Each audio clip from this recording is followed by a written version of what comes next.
Good morning guys. Ayan, dito tayo ngayon sa work. Daming pending na trabaho. Tambak na kami. Ito papakita ko sa inyo. Ang lalaki nito. Kasya isang tao sa loob niyan. Dalawa pa. Ano siya? 24 inch. Ayan. Nire-repair ko yung mga damage kasi pag pinipinturahan to minsan hindi maiwasan magka-damage talaga eh. Ayan, yung mga ganyan, yung benchmark, tawag namin doon benchmark kasi nilalagay din siya pinapatong, so yung pinagpatungan hindi napipinturahan. Tapos mga ali-alikabok ganyan, medyo sensitive pag pag pinturado na tapos malalagyan ng mga alikabok, kaya tinatanggal natin yun. Yan. Yun yung shop naming magulo. Ay, naka. Patapos na yung araw natin, na patch ko na yung mga repair. Yan. Kailangan walang kulubot yan, walang debris, walang kahit ano. So yan, kanina diba puro ganito. Meron pa ako natitirang konti pero saglit na lang to. Ayan. Yan yung mga importante. Kailangan ma-cover up talaga yung mga yan. So yung mga nando dun tapos na yun for delivery na yung mga nasa malapit sa pintuan. Bukas yung kukunin na nila yan. May mga ilang patch pa na maliit pero ano na lang yan, mga retouch na lang. Ang hirap kasi nito, ang liit nung pwesto. Ito nga yung pinakamaliit na paint shop na pinagtrabahuan ko dati. Parang doble nito, tatlong doble nito, puro pipe. Yun. Tapos may delivery pa kami ng ng mga pintura, kailangan ko pa ayusin yan. Ay naka, ayan.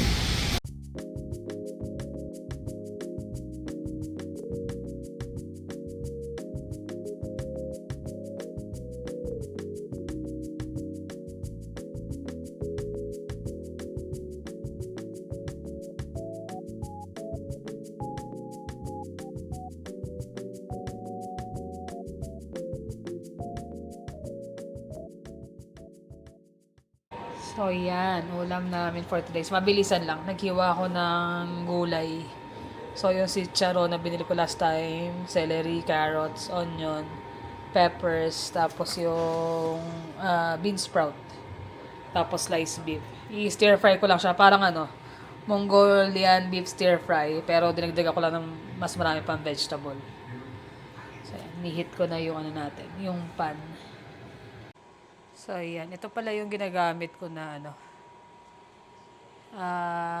black bean sauce, oyster sauce, at saka kung pao. Kasi to medyo spicy na yung kung pao sauce na yan. PF Chang's na brand. Nakakuha ko yung superstore eh. Medyo maanghang na yung, kaya yun na yung magiging pangpahang. Dagdagan ko na lang ng konting paminta. Kaya salt, pepper. So, yan. Gisa ko muna yung mga vegetable.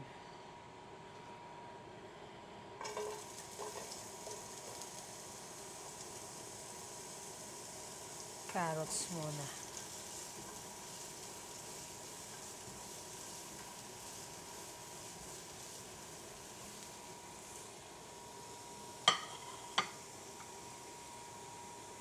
Yan, lightly sauteed na yung natin, carrots. Add na natin yung celery, onion, at saka peppers. Yung chicharon maya-maya ako nilalagay. Gusto ko huli ko siyang nilalagay. Hindi pala huli kasi ihuhuli ko pala yung bean sprout. Para crunchy pa rin yung mga gulay.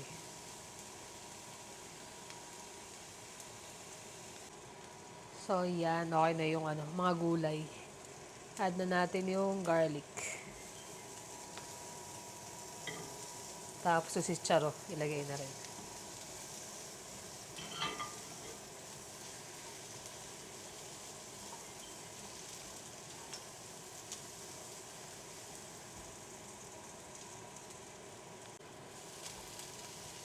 Ayan, okay na. Set aside ko muna to bago ko i-saute yung beef.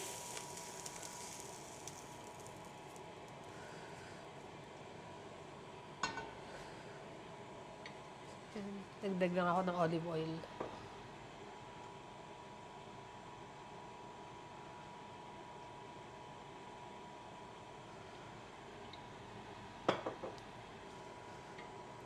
Tapos, lagyan na natin yung sliced beef.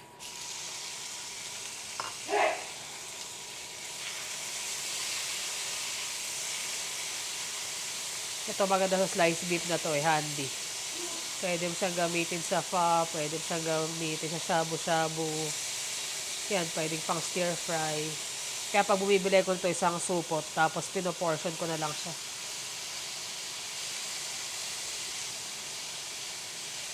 Pati sa Philly cheese na na sandwich, ito na lang din ginagamit ko. So ayan, na-saute na yung natin. Yung beef. Pwede nang timplahan yan. So pag timpla, paunti-unti lang para madali siyang i-adjust. Kasi pag maalat, mas mahirap. Etong kung pao na to, sweet spicy ang lasa nito eh.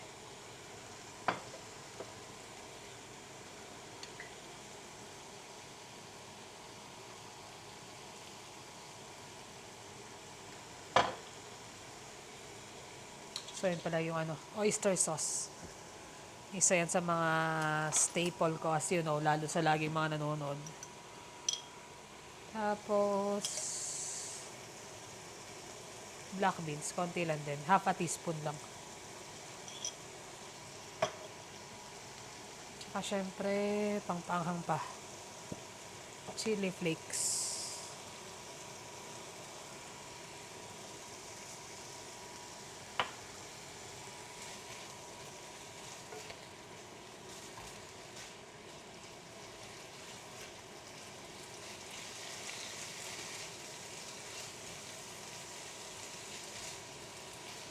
Almost luto na yung beef, halos dry na eh.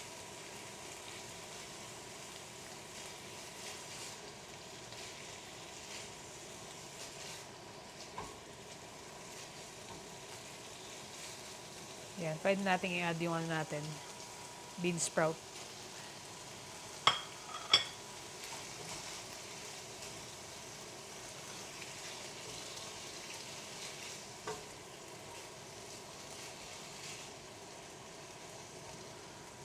Tikman natin muna bago ko siya i-add yung ibang vegetable.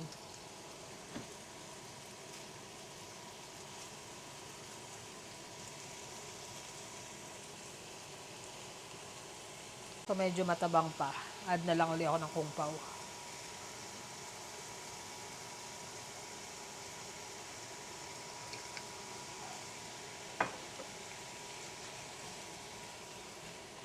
Yes, pwede natin add yung vegetable na sinote ko kanina.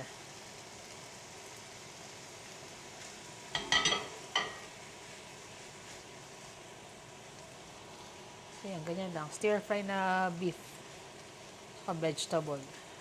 Pwede nyong lagyan ng noodles sa ilalim or rice.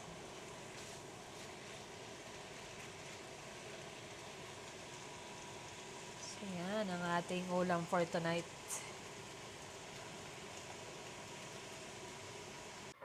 So ayan, after ko palang magluto ng ulam namin, or hapunan namin, may order ako. Katrabaho. Actually, hindi naman ako masyadong luluto. Kaya lang yung mga ka-work ko nakikiusap na kung pwede maka-order sila. Kasi nga wala nang time magluto dahil mostly sa kanila double job. Actually, ito, 2 tao lang to. Yung kaldereta at apretada, 1 tao. Tapos ito, additional lang to. Pares. Kaya sabi ko, okay, sakto, nakipagpalit ako ng shift bukas. Dapat, lulutuin ko pa yung bukas ng umaga. Nakipag-switch ako ng morning shift. So, 5:00, alis na ako rito. Wala ng time. Kaya niluto ko na ngayong gabi. Cool down ko lang yan, ilalagay ko sa ref. Kasi usually, ipoportion naman nila yan. Ulam ng 2-3 araw. Yan na. Napasok pa ako. Nakala ko malamig na umiinom kami ng shot tsaka ako energy. Yan yung mga panahon na malamig sa gabi tapos sobrang init sa umaga, no? Oo. Yan ang maraming magkakasakit talaga eh. Tsaka ang daming natitrigger daw na, ano, na migraine. Tsaka Dami. kung ano-ano sakit dito ngayon sa Calgary dahil dyan sa Chinook na yan, ano? Pero mga yun, plus 13, kanina ng umaga. Tanghali ng temperature, mas mainit pa lalo 16, siguro. 15, 16, ganyan. Hindi usual yan sa weather namin dito kasi February. January, February, yung mga malalamig talaga. Mas malamig pa sa December yan usually, eh, no? Pero weird nga yung nagbabago na ata talagang weather, ang panahon ngayon. Ganun talaga. Ngayon lang namin na, na experience yung Tapos ganyan. malamig naman sa ibang part ng mundo, no? Ah, Dahil sa Miami, pinakita yung mga lizard tulog nag-hibernate eh. Babagsak na lang basta eh. dahil malamig. Malamig. So nag-iiba, kahit sa Pinas nga din daw, malamig eh. Diba? Hindi rin naman ganun kalamig dapat. Napakita ko yung ano namin eh. Yung mga rush job namin eh. Rush ba? Parang lagi naman kayo ganun. Actually, meron nga kami na hire eh. Tiga Airdrie siya. Pinasok siya ni Kuya Joel sa trabaho. Ayun. Sabi niya, Kuya, nanonood ako sa vlog niya. Ano pangalan? Ramil. Yun know. Ayan, si Boss Ramil. Tiga Hello. Airdrie, ang layo niya. Pero mas malayo pa sa atin. Ilang Ilang minuto yung drive niya. Siguro yun. Pero ganun talaga eh. Sa panahon ngayon kasi kung saan may trabaho, go. Tsaka hindi rin naman basta-basta yung sweldo sa amin eh. Kumbaga, Tsaka yung na yun, yung let's say 40 minutes ang drive niya. Parang ako nga, parang normal dito na rin halos yung malalayo talaga. Lalo kung dulo-dulo ka ng Calgary. Kasi kahit sabihin mo same Calgary ka.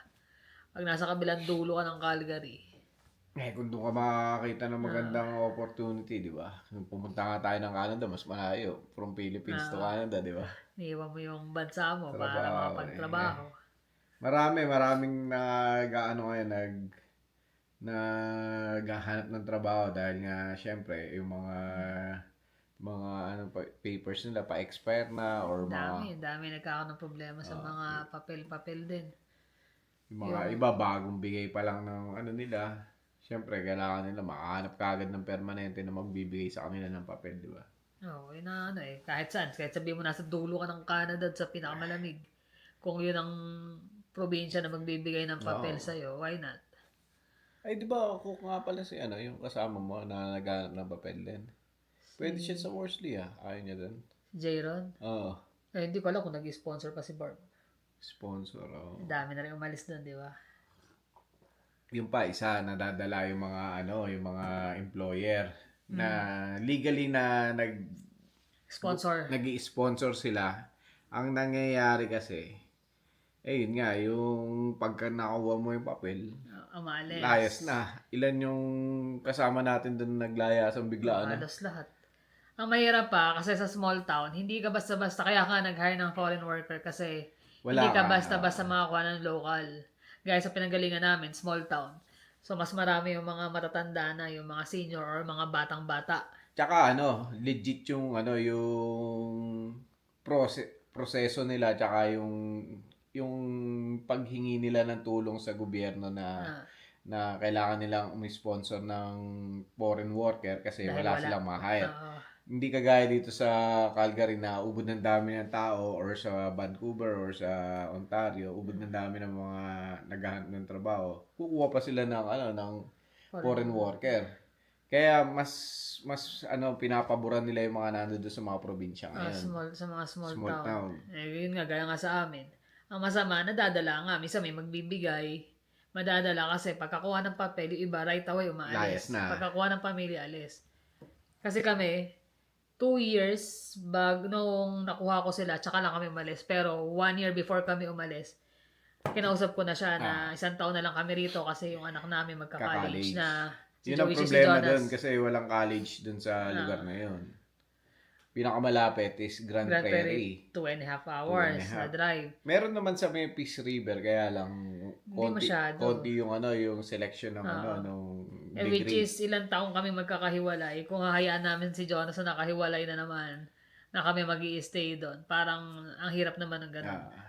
Kasi kaya mo nga sila kinuha para sama-sama na. Tsaka yung sa amin kasi, inano namin na 1 year nagbigay kami ng alat na time para makapag-hire siya. Na Which is ako pa ang nag-hire. Ako pa ang nag-interview nung ano na yon, nung hinire. ano yung pumalit sa atin nun? Sri Lanka. Sri Lanka na. So kahit pa paano, sabi ko kahit pa paano aalis kami ng maluwag. Kaya nga nung bumalik kami, pinasyalan namin yung Walang employer ko. Yakap pa talaga siya sa amin kasi walang sabi niya, oh, how are inis you? or Ganyan, ganyan. Kasi nga ako niyakap eh. Hindi naman nagyayakap sa akin yun. Hindi ba sa'yo mayakap eh? Pero ako kasi talagang ilang taon ba ako? 7 years. Pero biroy mo, nung naalala lang namin na, kumbaga binabalikan lang namin. Nasa apartment na kami nun. Kasi usually mga Christmas, ganyan, or bumabati kami sa kanila, yung mga kaibigan namin doon sa small town. Sabi niya, oh, kailan ba kayo babalik? Laging ganun yung Sabi sagot niya, eh. pag babalik kayo, sabihin niyo lang. Oo, Sabihin tapos lang, sabi niya, meron oh, kayong I'm just bahay dito, kidding. eh. Sabi niya, I understand. Pero sabi nga niya, gusto nga rin niya pumasyal kasi yung partner niya is tiga Brook. So, dumadaan sila ng Calgary. Oh, tiga, ba't hindi dumadaan dito, no? Which is bihira. Alam mo naman, bihira Ang mag-off layo yun eh, dahil kasi. nga ang layo. Tapos di pa magtugma. Kaya nung tuwan-tuwa kami, nung dumalo kasi talaga yakap talaga siya. Kumbaga wala siyang sama ng loob na umalis kami na nagpaalam kami ng maayos. Kasi minsan kailangan consider din natin yung mga gaya na nag-sponsor kasi hindi biro maghanap ng Ng tao. ng tao. Na- Yung proseso na gagastusan nila lahat. Marami kasing gumawa sa kanya no na bigla na lang umalis, ganyan. Or pagkakuha ng dali-dalian. papel, alis ka agad. Walang notice. So, Walang- alis na ako. 2 alis weeks na. notice ito. Parang hindi siya prepared. So, parang naging bitter siya sa pag-hire ng mga foreign worker. Pero marami pa rin na mga, kumbaga, nagtitiwala sa ganun na Marami. meron pa. Kaya nga sana yung mga ganun na ma-hire na, halimbawa, nakakuha kayo sa small town, huwag naman pagkakuha ng papel, alis ka agad. Kasi kawawa din naman yung mga, yung mga employer na Intindihin ganun. nyo rin, kasi syempre, naghahanap ng, kumbaga, ng hanap buhay din, di ba? Ay, no. Kasi kami, nang ginawa namin, talagang kinonsider namin na to ahead. Kaya nga nakapag-stay pa kami ng 2 years. Pero in total, ako 7 years ako nag-stay doon. Just imagine, sa small town. Meron ka ibang option. Pero dahil nga, okay naman eh. Kumbaga, masasanay ka rin pag gano'n ang trabaho mo. Eh ngayon dito, talaga ang dami gano'n. Pag kami aalis, pagkakuha ng papel, babalik ng Calgary, kawawa naman yung mga yung mga maiiwan. Kumbaga, bigyan nyo ng panahon na makahanap. Yun nga, kaya yung trabaho namin dito is pinakangalagaan din namin kahit na nakita nyo, nagkakasakit na kami minsan sa trabaho din, di ba? Pero ganun pa man, hindi namin binabaliwala or Oo naman, kasi yun ang natin eh. bread and butter Bread mo and yan, butter mo. Sa dami mong bills. Minsan, dumarating sa punto na naiinis ka, pagod ka, nagkakaroon ng sa trabaho. Pero, bilib ako doon sa mga... pagpapasensya mo kasi alam mo, yun ang yun ang source ng income mo eh. Bilib ako doon sa mga nagdo-double, triple job pa. Oh yeah. Yun ang malulupit. Kasi, hindi biro, lalo kung yung talagang katawan mo ginagamit mo, yung labor, hindi yung nakaupo ka na sa office. Kasi sa office, medyo kahit papano, stress ka sa pagod sa, let's say, sa computer, Sa handle sa pressure, mga boss, pero yung mismong katawan mo, napagod na yung katawan, pagod ka pa sa stress. 16 hours. Ilan yung isa? 36 ba? Si Ana? Ano naman yun? Kumbaga, pagtawag lang na kailangan ng extra tao, kinukuha niya. 36 ba yan? 36 hours? Pero hindi ko na kaya yung ganun. Hindi, kahit nga yung lang eh. Yung 12 bars, kaya pa yun eh. Pero lalagpas ka pa sa 12 bars. Pinakamatagal ko yata 16 na double Ito shift. actually, yung umorder sa akin na dalawa nito, hindi naman lang kailangan kasi mga mapepero na to mga to eh. Kumbaga stable na yan, may mga sarili ng bahay, marami ng pera. Kaya siguro dahil sa tagal ng panahon, nasanay sila na gano'n dalawang trabaho. Biro mo, magkano yung, saan daw niya i-invest yung amount of money na yun, di ba? Parang sobrang laki, hindi niya na alam kung saan niya ilalagay yung itatabi niya na pera eh. May maraming gano'n dito, hindi dahil sa kailangan, pero minsan, siguro sa tagal ng panahon na kasanayan nila, or minsan iniisip nila, Malapit na ako mag-retire, so sulitin ko na. Yun yung ano yung makikita mo yung bahay, hindi ganong bago, yung sasakyan, luma. Yung Pero parang yun naman. makita mo talaga na, pucha, yun ang may pera talaga eh. Oo, ito, ewan ko na, mga simple lang yan, pero mga big time na yan. Big time na. Pero yung, siyempre, may mga ano rin naman ng mga magaganda sa sasakyan talaga kasi alam mo na maraming pambayad yun eh. So, hindi lahat. Pero yung mga simple, yung mga talaga mga big time. Sa akin para sa akin, yun yung nakikita ko talaga na may mga tinatago yung mga nasa baon eh. Marami yun. Lalo yung mga ganyan nagdo-double job. Siyempre, hindi biro yun. Although yung tax mo nga lang talaga din, ang laki. Kaya nga ito, wala na silang time magluto kasi nga, may ibang trabaho. Although hindi na nga ako nagpapa-order, pero sabi ko, sige ka ako total. Katrabaho naman kasi may tanggihan yun mga kaibigan eh. Kapag kailangan naman, ang problema sa akin na, sige. Ang ginagawa ko na lang, sinasabay ko na lang yung, let's say, yung, para hindi sila masyadong mamahalan, sinasabay ko sa pang-ulam. Ay, sa, pambaon din namin. Pambaon nila. So, isang luto na lang ako. Kasi Tama. para hindi rin ganun kamahal ang charge. Parang pamilya na pala yung dalawa na yan. At saka hindi siya, sila ate, hindi naman niya oy, order ako bukas hindi. Meron pa yung kwento mo sa kanila yung sa pansit. Sa pansit. Kasi may order sa akin yung anak niya kasi magdadala raw ng pansit sa mga bumbero ata or police. Parang ganon. Pero pinag-separate ko. So, inano ko na sa kanya. Medyo syempre mas mataas ang presyo kung lulutuin mo, di ba? Kasi syempre pinagpagura ko rin naman yun. So sabi niya, uy, paano mo niluto yung pansit mo? Kasi sabi niya, hindi ko makuha eh. Sinubukan ko gayahin, hindi ko magawa yung timpla mo. Anong ginagawa mo? Tinuruan ko naman. Hindi ako madamot sa sa recipe. Kung ano yung nilalagay ko, sinasabi ko. Yun kaya lang, kasi ko eyeball eh. Hindi ako yung sukat-sukat, hindi. Tansyahan. Kaya minsan siguro, hindi rin makuha dahil iba yung tansya ko sa pagkakaluto. Kaya nakakatuwa. Sarap na sarap daw yung mga kumain eh. Yung mga puti yun Canadian talaga. Tuwa sa niluto niya.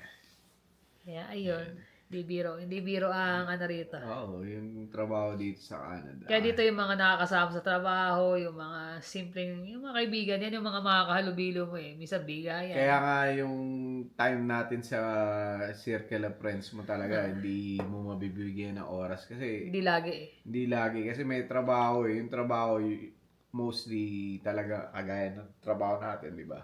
Kung di overtime talagang May nag-comment nga dito raw kasi ang trabaho, hindi per day ang bayad, per hour. Kaya kailangan kada oras trabahuin mo. trabahuin mo. Pakita mo talaga na So kahit sabihin mo may 2 araw kang day off, iba yung pagod pagka dire-diretso na buti nga yung mga nakakadalaw eh. Usually isa lang eh. Swerte pa kami kahit paano isa okay na. Pero hindi ko na pinangarap na magkaroon ng dalawang trabaho. Ay, hindi. Kung kailangan ng hinihingi ng pagkakataon, why not? Pero kung nakaka-survive naman kami ng ganito na pareho kami tag-isang trabaho lang, okay na. Kasi yung oras namin sa isa't isa o sa pamilya is ayos lang, di ba? Kumbaga, hindi Balance ang buhay ba? balance naman. Hindi kagaya nung naghahabol ka lagi, wala ka ng oras sa bahay, uwi ka na lang ng bahay para matulog. Ayaw namin ng gano'n. Gusto namin may time na, ayan, dito, nakikipag-chikahan kami sa inyo, nanonood kami ng TV. Yan yung mga daily namin eh. Na pagdating ng day off, kahit pa paano may isang araw kami buong araw na magkasama. Yun yung malaking bagay na i-share din namin yung buhay namin sa inyo, tsaka syempre sa pamilya namin sa Pilipinas. Kaya yung mga marami kayong mapapanood ng mga reels sa Facebook, lalo kung nagsusubaybay kayo mga buhay dito sa Canada. Marami dyan magpo-post, mga magfe-flex. Meron namang sasabihin, ilang taon lang ako, nakaipon ako ng ganito. Hindi basta-basta depende sa Kahit sabihin mo, siguro nga, makaipon ka ng ganong kalaki sa short period of time. Pero siguro ilan ang trabaho mo. Or baka naman talaga sobrang tinitipid mo yung sarili mo. Mahirap yung ganun. Nagtatrabaho tayo. Dine-deprive mo na yung Wag sarili mo mo. i-deprive yung sarili mo sa pagkain, sa gamit na kailangan mo. Para sa amin pero hindi namin sinasabi na Hindi kasi lahat ng maiksi ang mga buhay nasa Canada ganun Ay, iba-iba. Iba-iba. Kumbaga, yan Kanya-kanya ng ano yan eh. Diskarte yan eh. Pwede naman tayo magtipid. Siyempre, di mawala yung pagtitipid. Yung mga ano. Pero, minsan kung saan yung magiging masaya ka. Kasi yung kasiyahan mo eh, walang katumbas na pera yun eh. Tama. Tsaka ano nga, may kili lang ang buhay. Ah. Minsan magugulat ka na lang, malapit na ako mag-retire. Tamo, magkakasakit ka, ganyan. Doon mo yung realization mo nga, sabi ko nga na nakaraan eh, ano doon eh, parang hindi basta-basta ang ano eh, yung tinatrabaho natin dito. Kaya deserve mo rin naman mag-enjoy sa buhay. Hindi biro ang ano, hindi biro ang trabaho sa abroad. Iba. Buti na nga lang kami, sinuwerte pa, magkakasama kaming 4. Ah, Pero paano yung mga solo lang na nandito, na may sinusustentuhan sa Pilipinas. So, sa mo lahat ng problema. hindi nila pinapakita na napapagod sila kasi kunyari kachat mo, hindi nila sasabihin na pagod na ako rito o nalulungkot ako. Hindi nila. Makita lang ng kapamilya mo sa abroad na masaya kayo, na pinadalaan. Okay na yun. Hindi na hihingi ng kapalit yun. Basta maging maayos lang. Kami nga eh, biruin mo, nasa Korea ako nun. Pinapadala niya pa ako ng regalo nun. No, nagpapapackage ako. Nagpapapackage siya pa, imbis na nagpapapackage Siya. Pero, kumbaga in return, dahil nga syempre nagpapakahirap, yung natitipid mo, di padala kami isang box, dala yung mga picture, may mga pagkain, may regalo.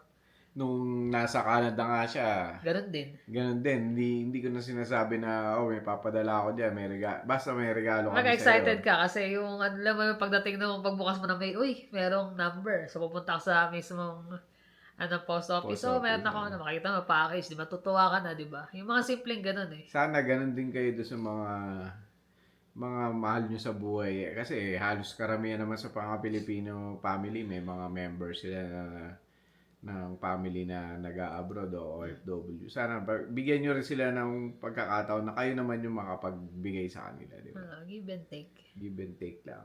Para maramdaman din na yung halaga nila. Hindi yung lagi lang sila naman padala. Pag may kailangan padala. Kami, iniipon namin lambuan eh. May okasyon ngayon, ipon. Pagdating ng sabay padala. Di tuwan-tuwa mo kahit mga simpleng mga kung ano-ano yung laman ng box. Sa EMS pa ako nagpapadala nun. Kahit naman kami. Bawal yung ganito, bawal yung ganyan. Pero dahil nga kilala na kami doon sa EMS. Sige, Hindi pwede na yan. tinetek, hindi na tinetek. Sige, pwede yan. Pinakagandaan. Ay, nako. Na ano lang naman namin, naisip lang naman namin dahil nga kasi kanina. Yung mga tungkol sa trabaho talaga eh. Tama. Kumbaga, pinapakita namin sa inyo yung tunay na buhay namin dito sa Canada. Ganun din yung mga nakikita namin.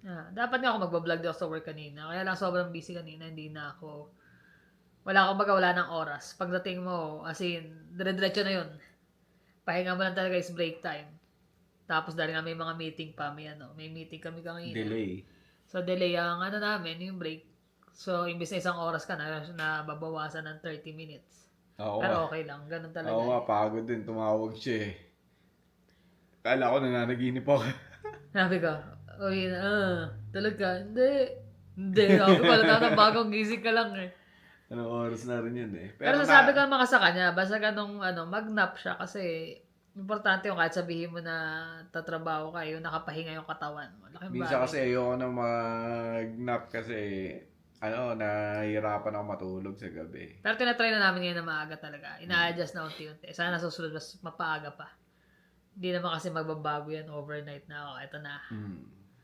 Adjust. So, yun lang naman ang aming update. At wala pala ng aming mga Junakis. Nanood ng si Jonas eh. Laban ng hockey, Calgary at saka Edmonton. eh. Si Jeremy naman on the way na yun pauwi galing school. Next time, manonood din namin. Abangan namin na magkaroon ulit ng laban ng Calgary at saka Edmonton. Yeah. Hindi kasi namin nasusubaybayan kung saan eh. Hindi ako nakapapakinggan ako sa radyo eh. Ay, napapangap ako kasi bihira ako makinig ng radyo eh. So, yun lang naman guys. Maraming salamat ulit sa inyong pakikinig sa aming mga simpleng kwentuhan sa buhay. Guys, ingat kayo lagi. See you on the next vlog. Bye.